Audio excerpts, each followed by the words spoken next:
Yes, salut à toi, c'est Lohan, j'espère que tu vas bien. Bienvenue dans cette nouvelle vidéo. Aujourd'hui, on va discuter, on va voir ensemble l'importance de raconter des histoires dans ton business de coaching en ligne. Alors attention, pas de raconter des histoires, pas de raconter des conneries, de raconter des vraies histoires qui ont du sens, que ce soit pour inviter tes prospects à devenir clients ou même de motiver tes clients.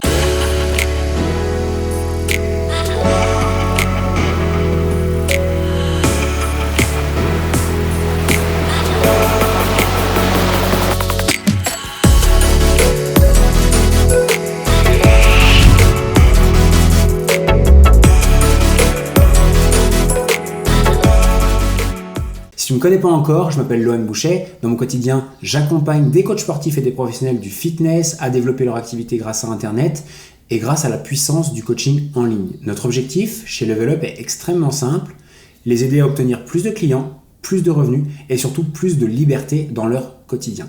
Aujourd'hui, je voulais te partager une arme imparable, quelque chose qui fait la différence entre certains coachs sportifs novices et d'autres qui commencent à générer plusieurs milliers d'euros.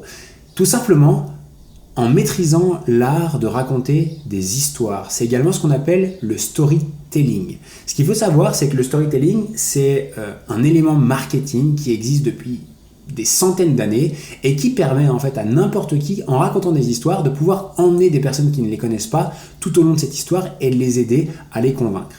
Les histoires sont extrêmement importantes, que ce soit pour ton marketing, donc pour faire en sorte que les gens comprennent qui tu es, ce que tu fais, le processus et le chemin de vie que tu as suivi qui t'a emmené là où ce que tu fais aujourd'hui, qui va pouvoir leur montrer aussi comment tu peux les aider, mais également ça peut être un moyen extrêmement efficace à utiliser lors de la vente par exemple, quand quelqu'un hésitant à démarrer avec toi, peut-être tu peux lui raconter l'histoire de quelqu'un d'autre qui va faire mouche et qui va lui permettre de devenir client. Et également, c'est possible d'utiliser le storytelling même dans tes accompagnements avec tes membres de manière à, les débloquer d'un problème, les aider à prendre confiance en eux ou leur expliquer simplement un grand principe qu'ils ont à suivre. Le storytelling est important, pourquoi ? Car aujourd'hui, les gens cherchent et veulent travailler avec des personnes qui leur ressemblent, qui souvent ont les mêmes parcours de vie, qui ont peut-être traversé les mêmes histoires, les mêmes problématiques, les mêmes galères, et qui ont potentiellement eu les mêmes objectifs. Et d'ailleurs, pour toi, en tant que coach sportif, il y a très grande chance que, par le passé, tu aies traversé des histoires semblables à celles de tes clients.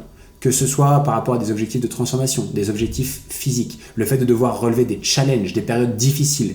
Et c'est hyper important de pouvoir raconter ça à tes clients, de manière à ce qu'ils puissent tout simplement se rattacher à toi et se dire tiens, au final, il est comme moi. Parce que les gens achètent chez des personnes qui leur ressemblent, des personnes avec qui ils peuvent connecter facilement. Et le fait de raconter ton histoire fait aussi que tes membres, tes prospects peuvent facilement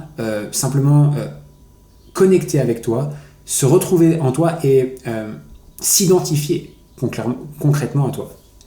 Donc, comment raconter des histoires ? Tu peux en raconter partout, tout le temps. Une histoire, généralement, comment ça se passe ? C'est simplement partir du point de départ et le point d'arrivée. L'idée, c'est quoi ? C'est de simplement raconter ton histoire en racontant vraiment les gros hauts et les gros bas, d'accord ? Je ne vais pas donner une structure parfaite de storytelling. Tu peux aller lire un bouquin, si jamais, qui s'appelle Expert Secrets de Russell Brunson, qui t'explique également la structure de comment rédiger un bon arc narratif sur un storytelling. C'est pas l'idée. Moi, juste l'idée que j'ai envie de te partager, c'est n'hésite pas à raconter des histoires partout, tout le temps. Par exemple, dans ton marketing, qu'est-ce que tu peux raconter ? Ça peut être ta propre histoire.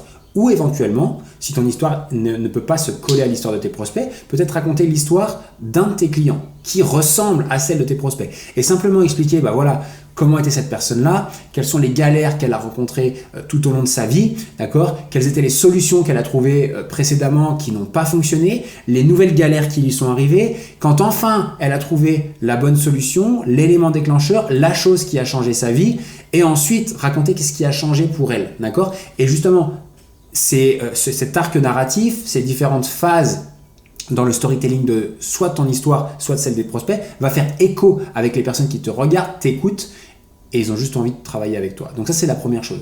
Tu peux aussi utiliser le storytelling dans la vente. Tu as des personnes qui parfois hésitent à acheter ton service pour X ou Y raison, mais souvent parce qu'ils ne sont pas sûrs que ça peut marcher chez eux et qu'ils ne sont pas sûrs que ça va vraiment fonctionner cette fois-ci.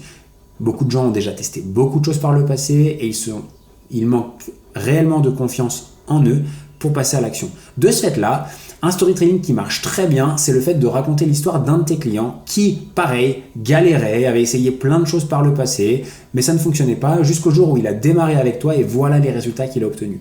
Et rien que le fait de raconter l'histoire de quelqu'un d'autre, simplement fait en sorte que ton prospect connecte à cette histoire, se visualise à l'intérieur tout au long du chemin et du coup adhère à ton programme derrière parce qu'il pense en effet que c'est la meilleure solution pour lui. Le troisième moyen et le troisième endroit où tu peux également utiliser ton storytelling dans ton activité de coaching en ligne, c'est dans l'accompagnement de tes clients, que ce soit dans des vidéos que tu peux préenregistrer ou dans des coachings que tu peux faire avec eux. Idem, souvent quand on donne un conseil avec notre posture de coach, on a des clients qui inconsciemment ou même vont nous le dire parfois, oui mais pour toi c'est plus facile parce que tu es coach, ou oui pour toi c'est plus simple parce que tu sais faire, oui c'est plus simple pour toi parce que tu as déjà ces connaissances-là. Et c'est vrai, et c'est normal de penser comme ça. Si on se met dans la place d'un client, oui, c'est plus facile pour nous. Du coup, qu'est-ce qui est important de faire quand on est là pour changer, par exemple, les croyances d'un de nos clients, les faire adhérer à une méthode d'entraînement ou lui expliquer pourquoi cette nutrition-là plutôt qu'une autre. Bref, peu importe la problématique que vous rencontrez ou peu importe la thématique que vous voulez, sur laquelle vous voulez éduquer votre client, le fait de pouvoir raconter des histoires permet simplement de faire adhérer plus facilement la personne. Donc simplement, si aujourd'hui vous avez besoin d'expliquer à la personne pourquoi vous utilisez la diète flexible par exemple, racontez en fait votre histoire au travers de la diète flexible, comment vous étiez avant, comment vous avez galéré à trouver une diète qui vous convenait, quelles étaient les problématiques des autres diètes que vous aviez et pourquoi la diète flexible était la meilleure. Et ça permet au travers d'une histoire de faire adhérer complètement la personne. Ça peut également être le cas si jamais vous avez des personnes qui sont bloquées, c'est-à-dire des personnes qui rencontrent des problématiques, qui bloquent, qui n'ont pas de résultats, qui perdent la motivation. Le fait de pouvoir leur raconter des histoires d'autres membres qui sont aussi passés par là, mais qui derrière ont eu un déclencheur, ont eu un truc qui leur a fait tilt et qui les a aidés du coup à propulser leurs résultats, peut les aider à débloquer. Donc comme tu l'as compris, l'idée ici c'est pas de t'apprendre à raconter des histoires, c'est simplement de te dire d'en utiliser un maximum, que ce soit dans ton marketing, que ce soit lors de la vente, que ce soit avec tes clients. Maîtriser l'art de raconter des histoires, c'est maîtriser l'art d'éduquer les gens et de les faire passer à l'action. En tout cas, j'espère que cette vidéo t'aura aidé. Je ne sais pas si tu entends le petit bruit de mon église en face de chez moi, mais ça marque l'heure du goûter. Donc après ça, je vais aller goûter. En tout cas, un grand merci. J'espère que cette vidéo t'aura plu. J'espère qu'elle t'aura enseigné quelque chose. Si jamais tu veux apprendre à raconter des histoires, tape structure de storytelling dans YouTube. Tu peux également aller voir une vidéo que j'adore, qui est une vidéo de Stan Leloup, qui est un YouTuber marketing français que j'adore, à propos du storytelling notamment. Donc il a énormément de vidéos, mais son storytelling par rapport à ce qu'il dit est exceptionnel. Et voilà, j'espère que tu as aimé cette vidéo. N'hésite pas à mettre un petit pouce, n'hésite pas à mettre un petit commentaire, également t'abonner à la chaîne, ça fait toujours plaisir, ça m'aide énormément et si je t'aide un petit peu, n'hésite pas à me renvoyer l'appareil, ça m'aide à pousser la chaîne et surtout, ça me fait plaisir si jamais je vous aide et ça m'encourage à vous créer davantage de vidéos. Parce que la raison pour laquelle je fais ces vidéos-là, c'est que beaucoup de coachs galèrent et je ne veux surtout pas que vous soyez l'un d'entre eux. Bref, je vous ai mis également toutes les ressources gratuites de mes guides, de mes formations gratuites et également de mon groupe gratuit qui sont en dessous. Vous n'avez plus qu'à cliquer pour nous rejoindre si ce n'est pas déjà fait. Un grand merci. Ciao, ciao.